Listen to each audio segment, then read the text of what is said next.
I remember the exact moment I decided to return to the valley,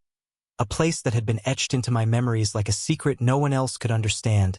and the feeling was equal parts excitement and dread as the road wound through the familiar pines. The sun flickering through the branches like it was guiding me home while warning me to be careful, because this valley had changed, or maybe I had, and I wasn't sure which terrified me more. The cabin my grandparents had built sat perched on the edge of a clearing,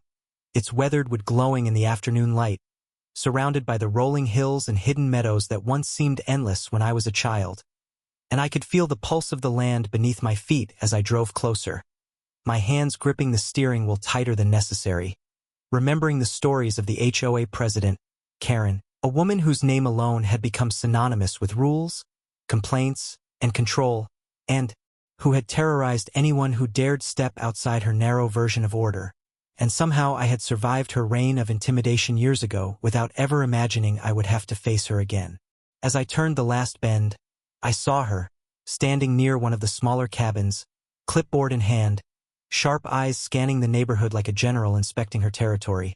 And my chest tightened at the sight because she had always exuded a kind of authority that made the simplest rules feel like chains. And now, after all this time, she was still here, still guarding her little fiefdom, and I realized I had come back not just for nostalgia or a visit,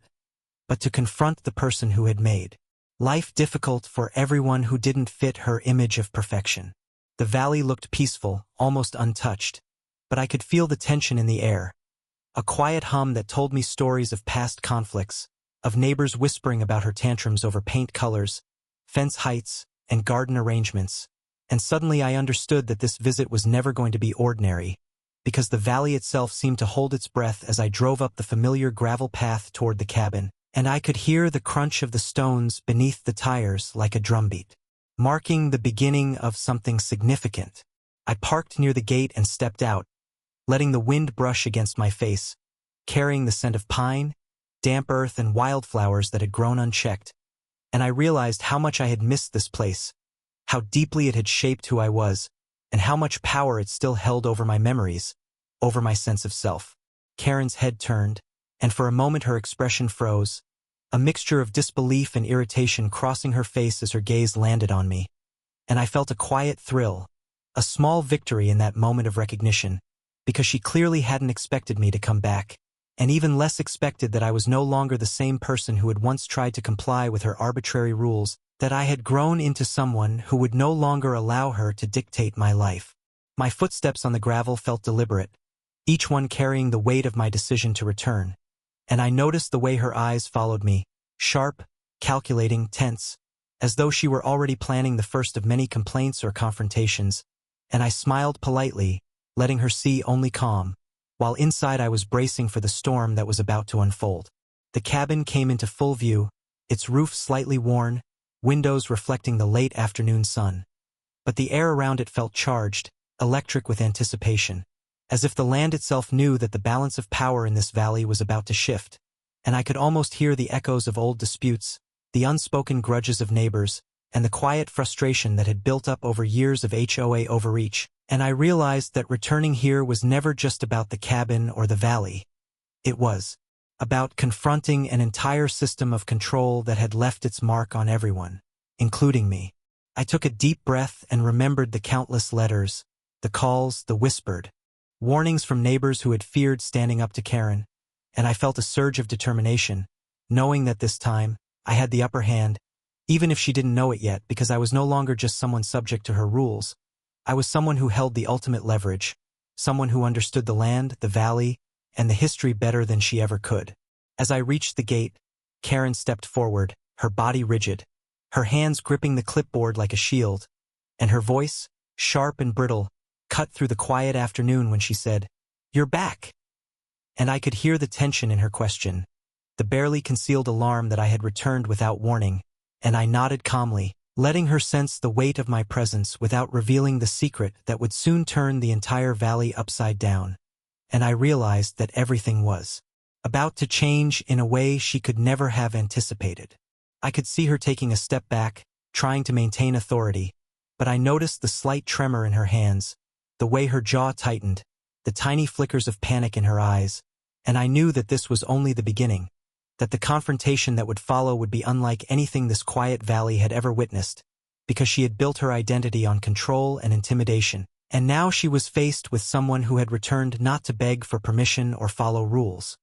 but to reclaim a place she had tried to dominate for years. And I felt a quiet satisfaction in knowing that the valley, my cabin, and my history were all on my side as I prepared for the moment when I would reveal that everything she thought she controlled had been mine all along. The air felt heavy, charged with unspoken anticipation, and I could hear the distant sounds of the valley, the rustle of leaves, the distant call of a bird, as if the land itself was waiting for what would come next, for the clash between Karen's obsession with control and my quiet determination to stand tall,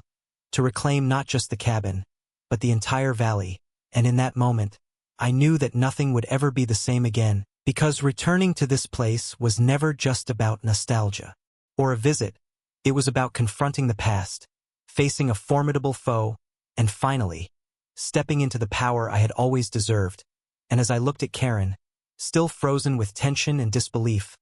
I realized that the stage was set, the first moves had been made,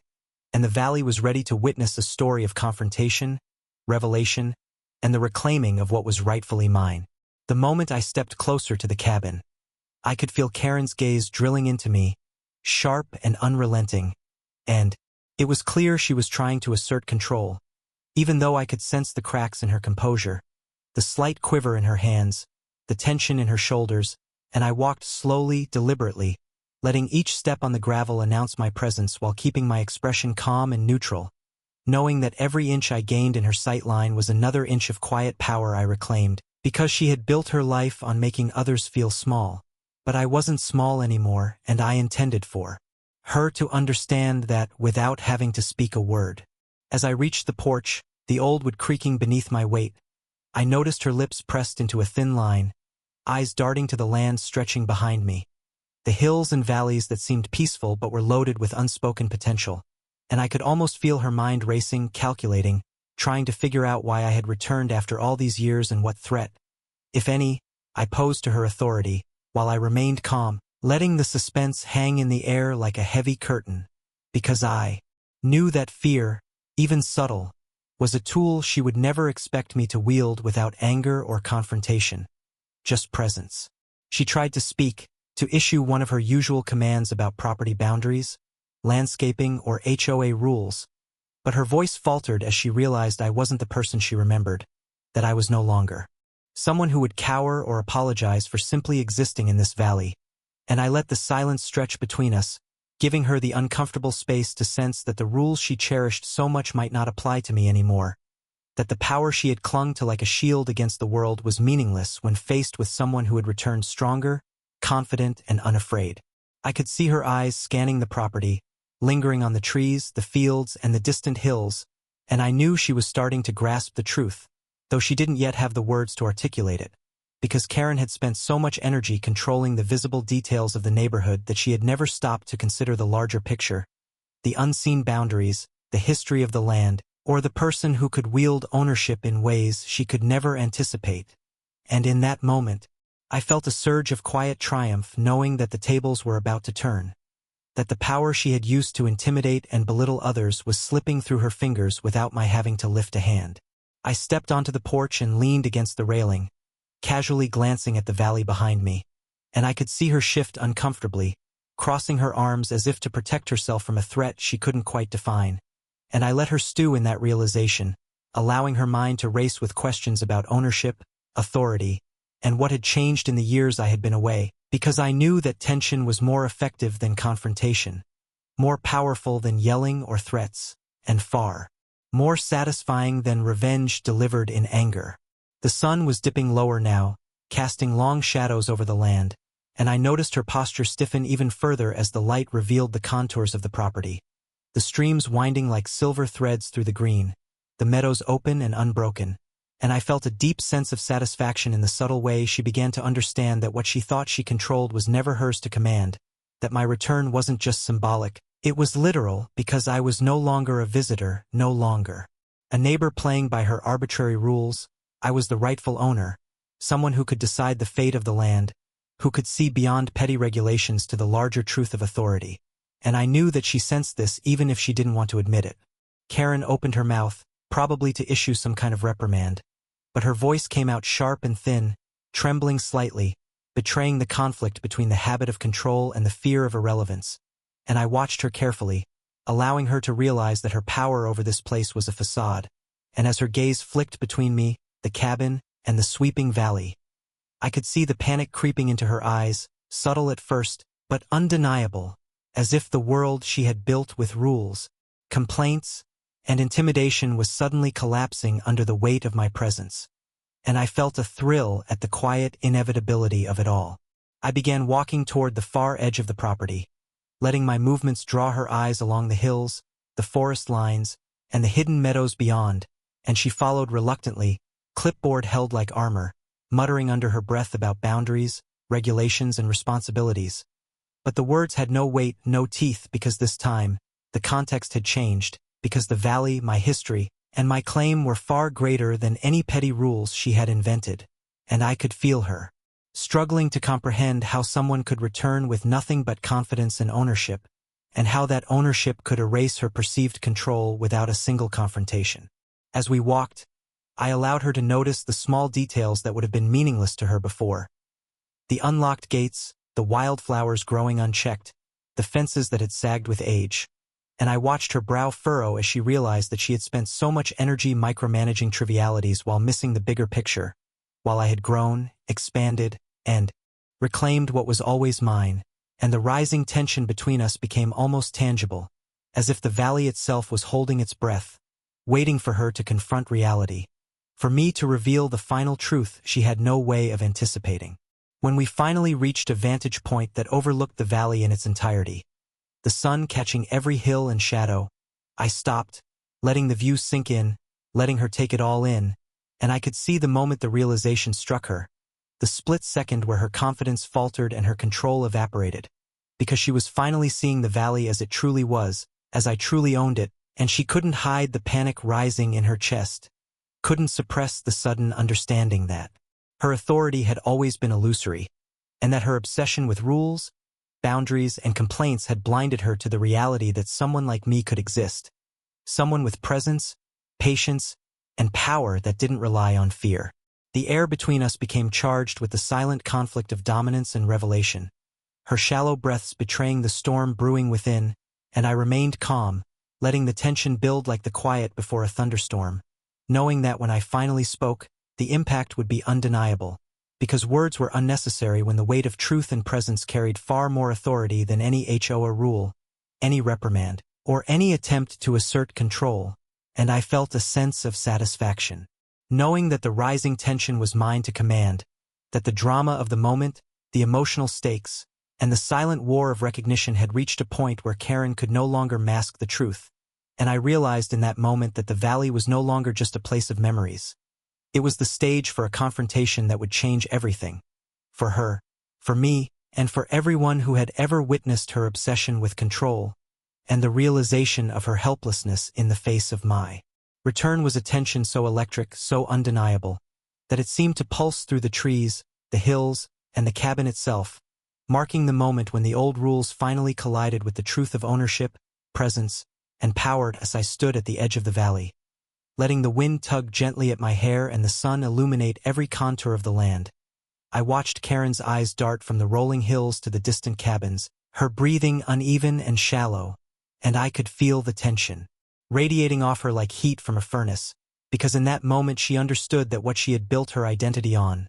the control she had wielded over neighbors, the petty rules she enforced as if they were law, had no bearing here, and her face betrayed the flicker of panic she could no longer suppress. A flash of fear that made me realize the battle was no longer about words. It was about perception, about presence, about the unspoken power I had quietly amassed while she obsessed over insignificant details. She tried to regain composure, her shoulders stiffening, her lips pressed tightly together as she attempted to speak, but her voice broke halfway through,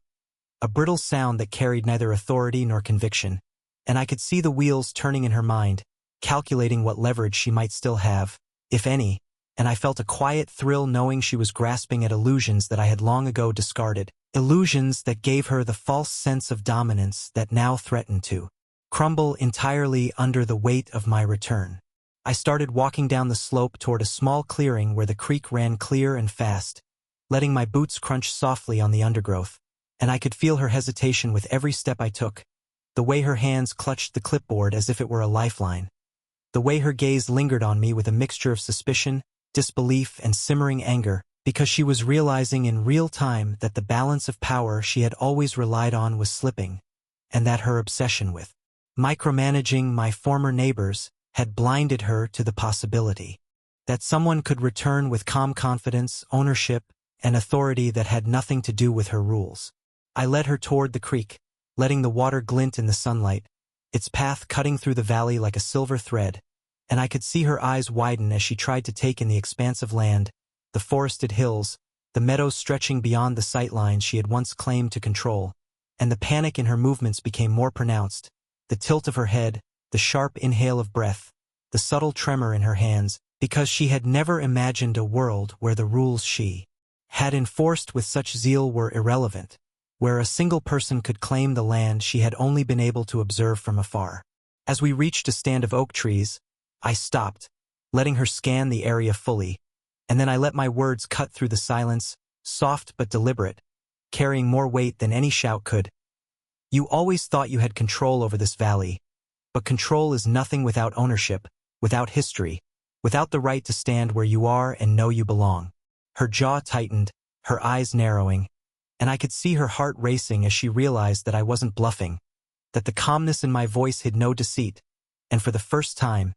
the realization that she had been powerless against the very land she coveted settled into her expression. A mixture of disbelief, frustration,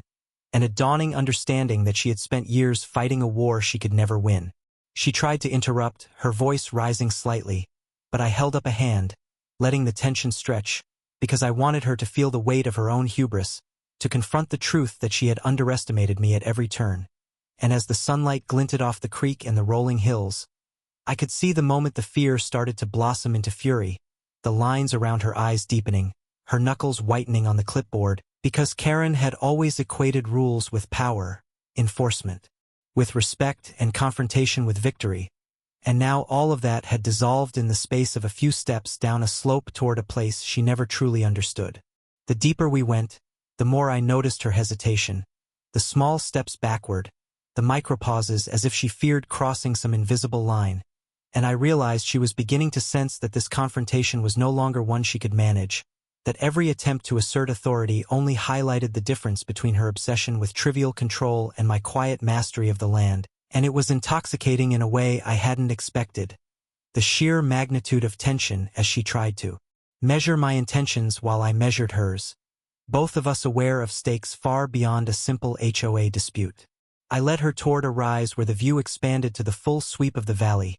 revealing the distant cabins, the winding paths, and the patches of forest that hid small secrets of the land, and I paused, letting her drink in the sight,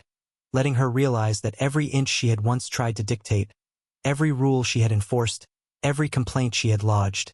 had been dwarfed by my quiet claim, and I could see the storm of emotions crossing her face, disbelief mixing with indignation, fear blending with the need to appear in control, and I knew that the confrontation had entered a critical stage where rational argument could no longer penetrate, only presence, only undeniable authority could. She muttered something about boundaries, something about responsibility, something about the HOA bylaws,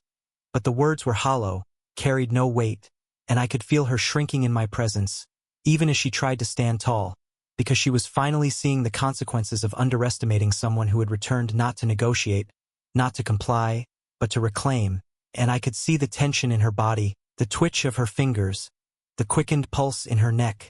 the way she shifted from foot to foot as if seeking solid ground that no longer existed. I stopped at a large oak, overlooking the entire valley, and let the silence stretch, letting her feel the power of the land, the expanse, the ownership, and as she took a hesitant step forward, I let the words slip naturally, calm but cutting. You spent years trying to control everything around you, Karen, but you never stopped to see what really mattered. This valley isn't yours to manage, and it never was. It belongs to those who know it, who respect it, and who can claim it with truth and patience. the color drained from her face, the clipboard trembling slightly in her hands, and I could see the moment she realized that every petty argument, every complaint she had filed, every neighbor she had intimidated, had led her to this instant where she was powerless to influence me, where her obsession with rules had no authority over the person who now stood above the hills with quiet assurance, and I felt a surge of adrenaline as the drama of the moment intensified, because the conflict had moved beyond property disputes into something far more personal, far more revealing, showing the contrast between obsession and mastery, control and ownership, fear and presence. The valley seemed to echo the tension between us, the rustle of leaves, the distant call of a bird, the glint of sunlight on the creek, all conspiring to heighten the drama as I watched her struggle to reconcile what she had always believed with what she could no longer deny. And I knew that the confrontation was only deepening, that every heartbeat, every hesitant step, every nervous glance she cast toward me heightened the stakes, because this was no longer about property, rules, or authority. It was about recognition, about respect, about understanding that power could not be claimed through intimidation, only through presence, ownership, and the quiet patience to wait for the right moment. And as I observed her unraveling, I realized that the valley itself had become the silent witness to a reckoning, a conflict that would redefine everything for her, for me, and for the history of the land we stood upon. I took a slow step back from the edge of the valley, letting the expanse of land stretch before us, and I could see Karen's chest rising and falling rapidly, her eyes wide, darting nervously between the rolling hills, the cabin, and the forest beyond. And I realized in that moment that the shift I had been waiting for was finally arriving, that the realization I had prepared to reveal was about to hit her like a wave, because everything she had built her identity on, everything she had used to assert control over neighbors and enforce her obsessive rules, was about to collapse under the weight of truth. And I watched as the tension in her body escalated, shoulders stiff, hands trembling, lips pressed tight, as though she were bracing herself for a confrontation she could never win. I let the silence linger, savoring the subtle power of anticipation, because she was already beginning to understand that her authority over the valley was meaningless, that her obsession with micromanaging every fence, garden, and mailbox had blinded her to the bigger picture. And then I spoke, my voice calm but deliberate, letting the words land like stones thrown into still water. Karen, this valley, everything you think you control, belongs to me. Her eyes went wide, her mouth opening slightly before she could form a sound, and I saw the disbelief flash across her face, the kind of disbelief that comes when someone realizes that their world, carefully constructed over years of effort, is not what they believed, and she stepped back instinctively, her clipboard slipping slightly from her grasp, as if even the physical act of holding on could no longer anchor her in the reality she had tried to maintain. I continued, letting the words flow without hesitation, each one carefully measured to cut through her illusions and lay bare the truth she had refused to see. I never came back to ask permission. I never came to follow your rules. I came to show you that this valley, the land you thought you had power over, has always been mine to claim, because ownership is not about letters, complaints, or authority. It is about history, presence, and the courage to stand where you belong. I could see her hands clutching the clipboard tighter, knuckles whitening, the trembling intensifying, and her lips quivered as she tried to speak again, trying to assert some control, some last shred of influence, but her words faltered, breaking mid-sentence, because the magnitude of what I had revealed was far beyond any petty argument or regulation she had used to dominate the neighborhood, and I could feel her panic building like a storm gathering on the horizon, raw and uncontainable. I took another step forward, slowly, letting my presence fill the space between us, and I watched as the color drained from her face, as if she were realizing for the first time that all the authority she had wielded was an illusion, and the valley, the land itself, was indifferent to her complaints, her rules, her obsession with control, and in that moment, I felt a surge of satisfaction, tempered by the gravity of what was unfolding, because this confrontation was no longer simple. It was personal, emotional, and irreversible. I motioned toward the distant hills, letting the view sweep across every meadow, every forest patch, every hidden stream, and I could see her gasp softly, an involuntary sound of realization as the truth sank in. And then I delivered the final piece, letting the weight of it hang between us like a heavy shadow. I own everything you see. Every hill, every cabin, every path you thought you ruled. This valley has always been mine, and nothing you have done can change that. The shock on her face was almost cinematic, a mixture of awe, disbelief, and growing fury, and I could feel the tension spike, thick and electric, because she was experiencing the full force of losing control for the first time in her life, realizing that her obsession, her identity, and her power had no effect over someone who had returned not to obey, but to claim what was hers. She tried to interrupt again, a sharp exhale, words that stumbled out without conviction. But I did not let her. I simply let her stare at the land, at me, at the truth she could no longer deny, and I could see the subtle cracks forming in her composure, the rigid lines of her shoulders softening, the trembling of her hands, and the panic in her eyes deepening, all while the valley stretched out before us, serene and indifferent, as if acknowledging that the moment of revelation was complete, that the turning point had arrived, and that everything she had thought mattered was now irrelevant. I could sense the emotions swirling in her chest, the anger, the disbelief, the fear, and the dawning understanding that she had spent years controlling what was never hers to control, and the realization that she could do nothing to reclaim what had always been mine seemed to paralyze her, leaving her frozen as the wind rustled through the trees, carrying the quiet majesty of the valley and the subtle thrill of victory that I had felt since stepping onto the property. I began walking slowly along the ridge, letting her follow or not,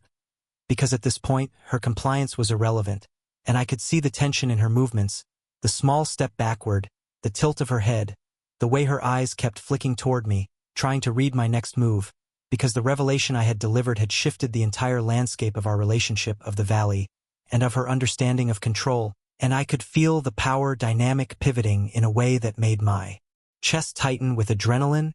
anticipation, and the undeniable satisfaction of witnessing the collapse of her carefully constructed world. As the sun dipped lower, casting golden streaks across the hills,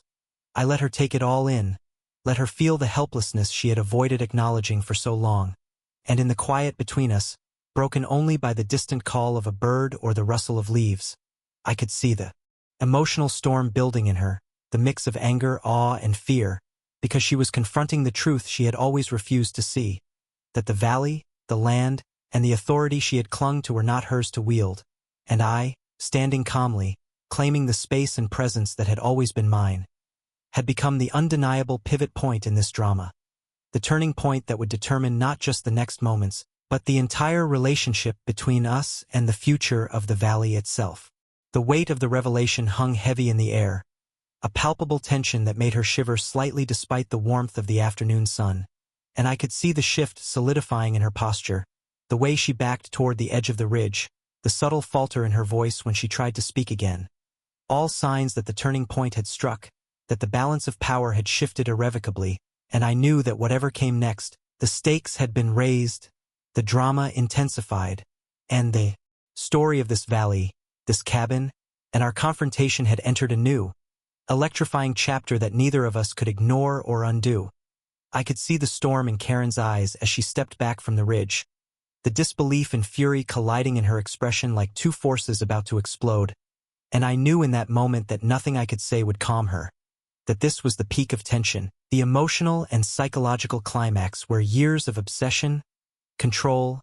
and petty tyranny met the reality of truth, and I let her take a moment, letting the wind tug at our hair and the valley stretch endlessly behind me, knowing she had nowhere to hide, no rules to enforce that could reach me, no authority that could bend the land to her will, because the valley, the forests, the streams, the hills, and every inch of ground belonged to me, and the realization hit her like a physical force, the color draining from her face as she whispered something almost inaudible. "This can't be real," and I simply nodded, calmly, letting the weight of my presence and the undeniable truth hang in the air, letting her feel the full force of being powerless for the first time in her life. Her hands trembled, clutching the clipboard like a shield, and her voice rose, sharp and urgent. You can't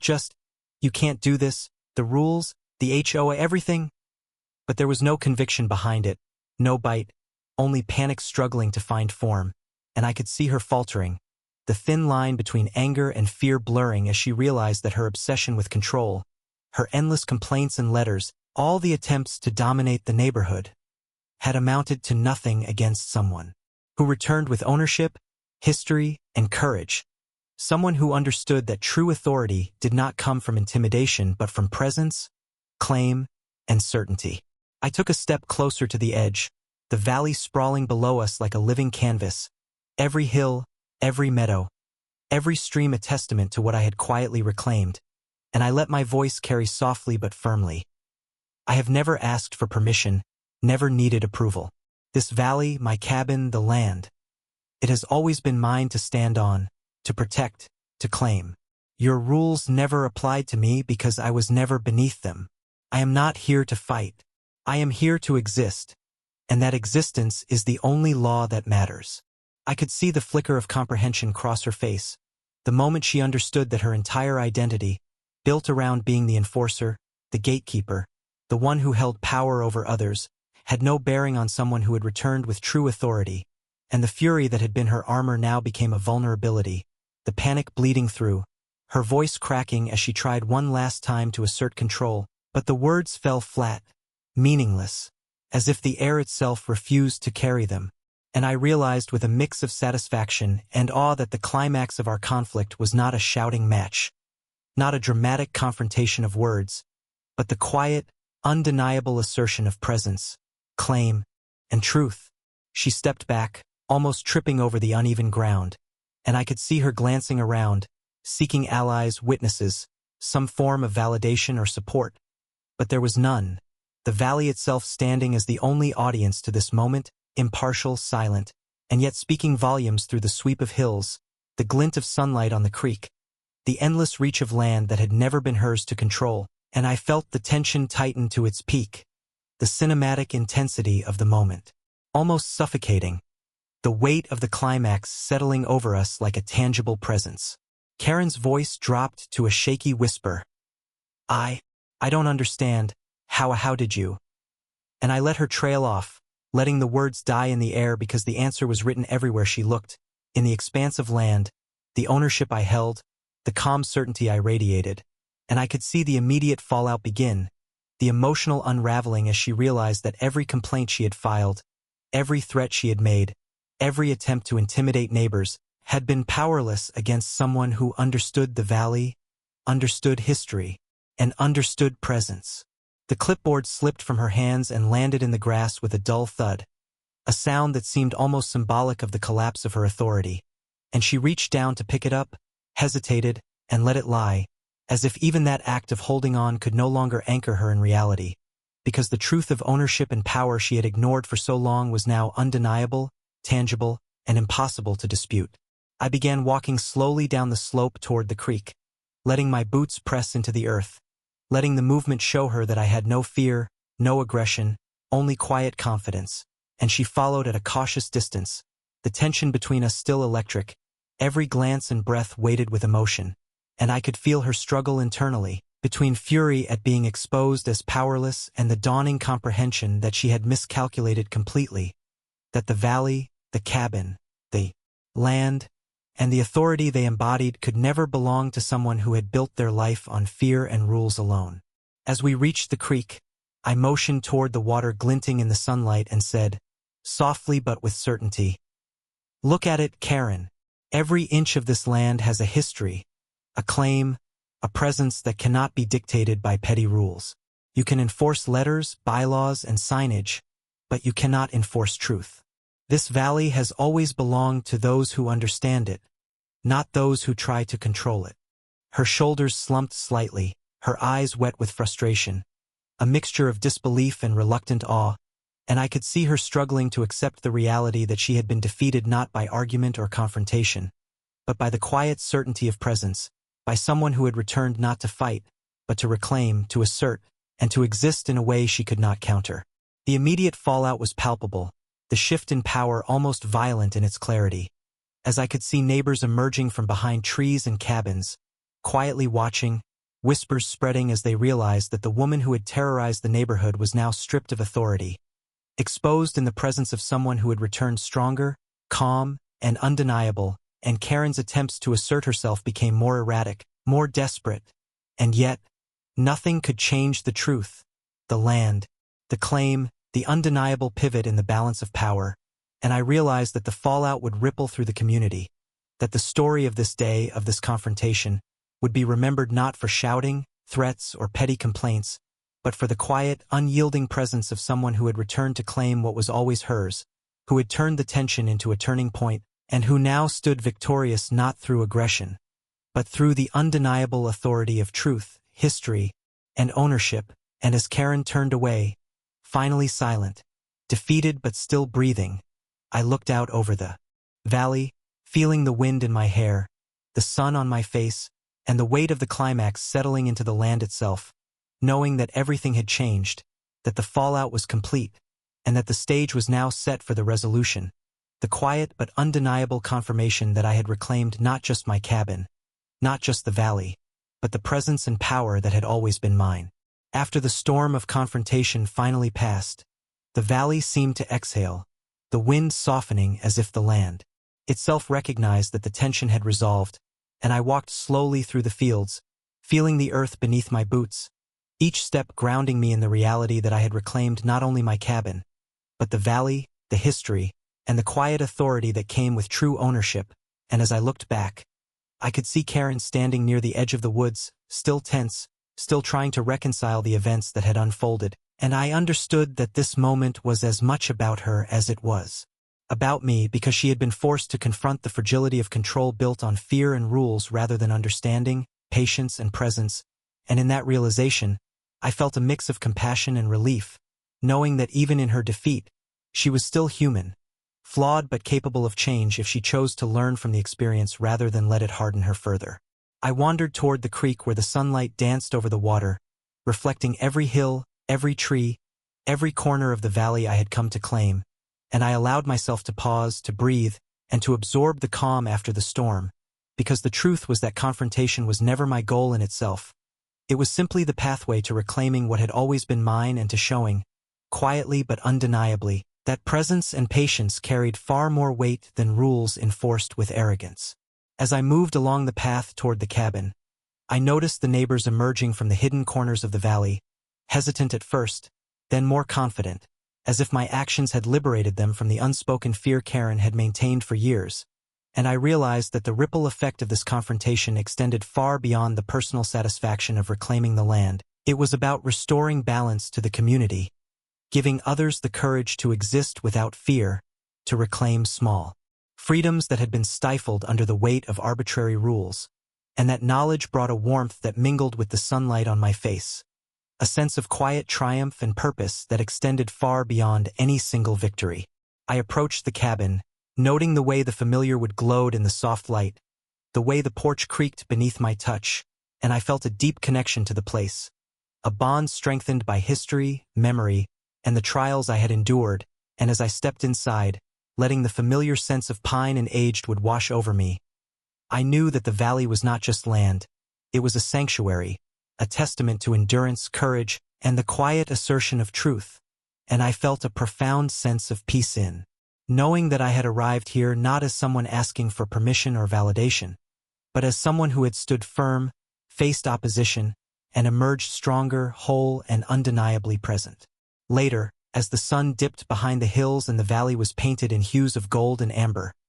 I found a quiet spot on the porch to watch the shadows stretch and shift, noticing Karen still lingering in the distance, contemplative now rather than combative, and I sensed a subtle change in her, a softening of the rigid lines that had defined her for so long, and I allowed myself to hope that perhaps she too could learn, could understand that power built on intimidation and obsession was fragile, while authority built on understanding and presence endured. And the thought gave me a quiet satisfaction, knowing that this resolution was not merely about victory, but about the possibility of growth, for her and for the valley as a whole. As evening settled in, the first stars appearing in the sky, I reflected on how much had changed, how a return to a place I thought I knew so well had transformed into a journey of confrontation, revelation, and reclamation, and I felt gratitude for the lessons embedded in every step, every interaction, every moment of tension and fear,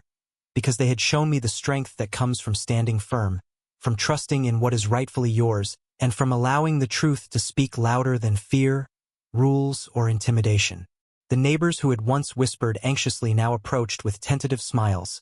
exchanging greetings that felt freer, lighter, unburdened by the invisible weight of Karen's former control. And I could see the relief on their faces,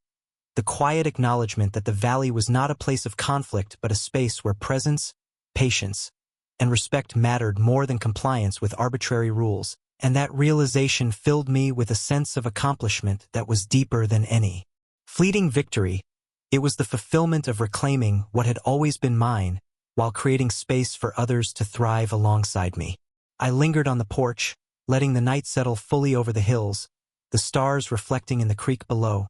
the valley breathing around me in the quiet symphony of life that had persisted through years of tension and control. And I understood that this moment, this resolution, was as much about honoring the land and its history as it was about reclaiming my own agency, and I allowed myself to feel the weight and the beauty of that balance, knowing that the climax had passed, the conflict had been resolved, and yet the valley, timeless and enduring, held the quiet promise of more stories, more lessons, and more growth for all who called it home. In that calm, in that quiet, I finally let myself smile, not in triumph over another, but in gratitude for the journey, for the confrontation that revealed not just who I was, but who I could be. And as I watched the first fireflies flicker above the meadows and the soft rustle of leaves carried through the night air, I understood that the valley was mine not simply because of ownership on paper, but because of presence, understanding, courage, and the quiet assertion of truth. And in that moment, I felt complete, fulfilled, and deeply at peace, ready to embrace every sunrise, every shadow, and every story the valley would continue to offer, knowing that this chapter had closed with dignity, clarity, and a sense of cinematic closure that would linger long after the final light faded. In the weeks that followed, the valley seemed to settle into a rhythm all its own, a quiet affirmation that the storm of confrontation had passed and the land itself recognized the restoration of balance. And I found myself walking the paths more slowly, noticing the small details I had once overlooked. The way the sunlight caught the edges of the creek, the subtle sway of the trees in the breeze, the wildflowers reclaiming spaces long ignored. And with each step, I felt the weight of the past dissolve, leaving only the clarity of presence, the calm assurance that comes from knowing who you are and what you have reclaimed, because the cabin and the valley were more than property. They were a living reminder of patience, courage, and quiet persistence. And I carried that understanding into every interaction, every decision, every glance across the hills that stretched endlessly beyond my reach. Karen no longer appeared with her clipboard or sharp reprimands, her presence fading into the background like a shadow that had lost its source of power. And in that absence, I felt a strange mixture of relief and curiosity, wondering how much of her internal shift had occurred, whether she would learn from being confronted with her own obsession, her fixation on control, or whether she would retreat entirely. But I did not dwell on her actions, because the story had shifted from confrontation to ownership, from battle to stewardship, and I recognized that the true victory was not in proving her wrong, but in reclaiming my place in a way that allowed the valley, the neighbors, and myself to coexist without fear, without tension, and with a newfound respect for boundaries defined not by fear, but by understanding and presence. The neighbors, once hesitant, cautious, and wary of Karen's judgments, began to emerge more confidently, sharing greetings, smiles, and quiet conversations as they realized that the oppressive energy that had hung over the community for years had dissipated. And in watching them, I felt a deeper sense of fulfillment than I had anticipated, because the reclamation of the valley was not merely about personal satisfaction or triumph. It was about restoring a sense of freedom, dignity, and calm to the space I called home, and witnessing the subtle transformation of those around me reinforced the idea that true authority does not require confrontation, intimidation, or domination. Only presence, integrity, and the courage to stand firm in truth. I spent long afternoons walking the ridge lines, letting the sun warm my face, the wind carry my thoughts, and the quiet of the valley settle into me, reflecting on the lessons I had learned through the intensity of our confrontation, the revelation of ownership, and the drama of human obsession, understanding that patience, observation, and calm confidence often achieve what aggression and force cannot, and that real power comes not from fear, enforcement, or rules, but from understanding the space you occupy, claiming it fully, and allowing the truth of your presence to speak louder than words or threats. I thought about the tension I had seen in Karen, the panic, disbelief, and eventual recognition of reality,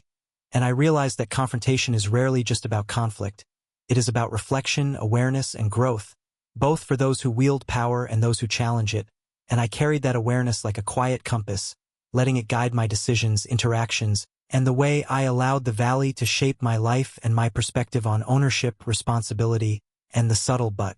profound impact of presence. As the seasons shifted, the valley transformed in ways that mirrored my own evolution,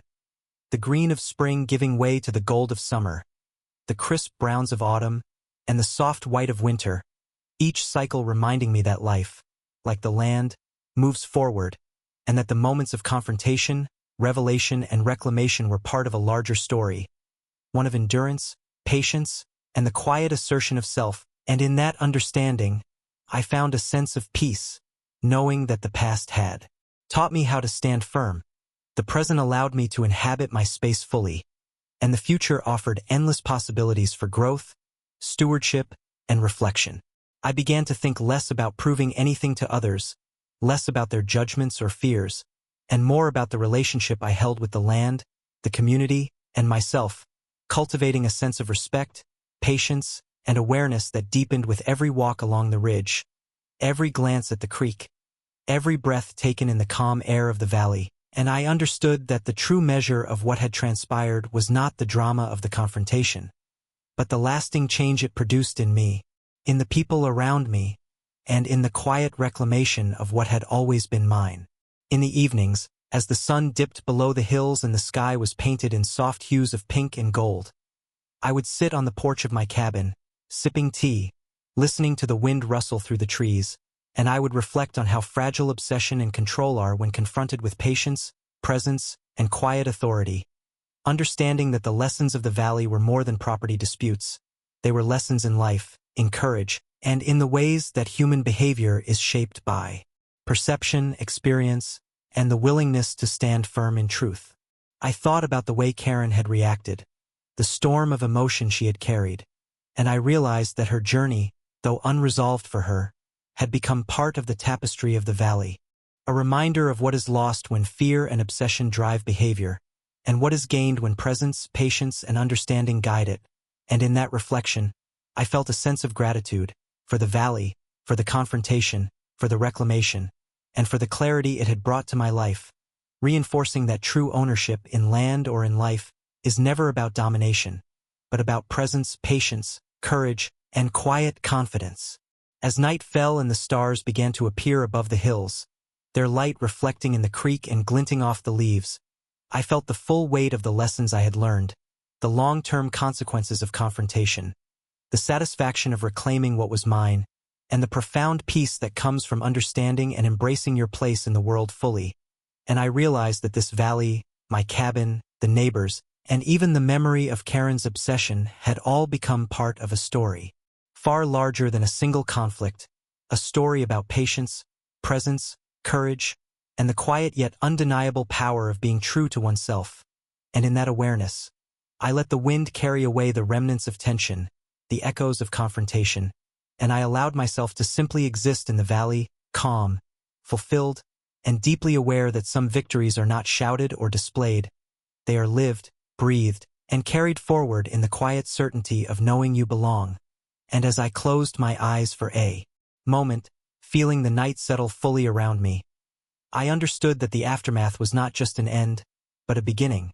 a lasting reflection of strength, presence, and the enduring truth that the land, the life, and the peace I had reclaimed were mine to steward, cherish, and grow into, leaving behind a story that would echo quietly in the hills, the trees, and the hearts of all who witnessed it, a story of confrontation, reclamation, and ultimately, profound understanding.